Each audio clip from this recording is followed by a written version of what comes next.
अधिकतर लोग ये समझते हैं कि जब इनकम टैक्स रिटर्न की जरूरत हो तभी इनकम टैक्स रिटर्न फाइल करना चाहिए, जबकि इनकम टैक्स रिटर्न हर स्थिति में लाभदायक है।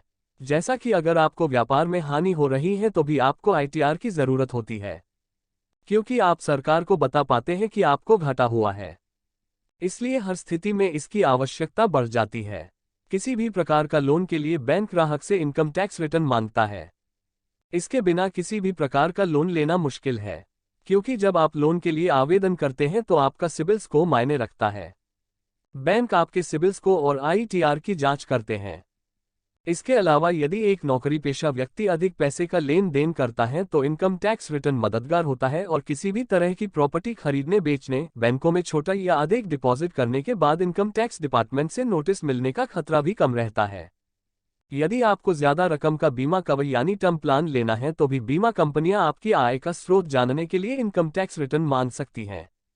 इसके अलावा यदि आप शेयर बाजार में निवेश करते हैं और आपकी पूंजी नीचे जाती है तो यह पूंजी हानि कहलाता है, और अब आप भविष्य में इस तरह के लाभों को इस नुकसान को समायोजित कर सकते हैं। अगर आप किसी बैंक से कर्ज लेना चाहते हैं तो इनकम टैक्स रिटर्न आपकी आय का स्रोत जानने का सबसे विश्वसनीय सबूत है, और इनकम टैक्स रिटर्न की एक प्रति आपके निवास का प्रमाण है। आप इसे निवास का प्रमाण के उद्देश्यों के लिए उपयोग कर सकते हैं। इनकम टैक्स के असेसमेंट ऑर्डर का उपयोग एक वैलिड एड्रेस प्रूफ के रूप में किया जा सकता है। अगर आप व्यापार के सिलसिले में विदेश जाना चाहते हैं तो भी आपको इनकम टैक्स रिटर्न की जरूरत पड़ेगी, क्योंकि कई विदेशी दूतावास वीजा आवेदन में पिछले इनकम टैक्स रिटर्न मांगते हैं। यदि आपके पास इनकम टैक्स रिटर्न है तो आपके लिए वीजा प्राप्त करना किसी और की तुलना में आसान है। आप अपने जीवनसाथी या बच्चों के नाम से बैंक या पोस्ट ऑफिस में खोले गए पीपीएफ अकाउंट में निवेश कर टैक्स में राहत पा सकते हैं। अगर आप सैलरी पाने वाले व्यक्ति हैं तो निवेश के इस विकल्प में आप पहले से ही निवेश कर रहे हैं, तो हर महीने आपको मिलने वाले वेतन से पहले ही आपके ईपीएफ अकाउंट में रकम जमा हो जाती है और इसे आपके वेतन से काटकर इसमें जमा कराया जाता है।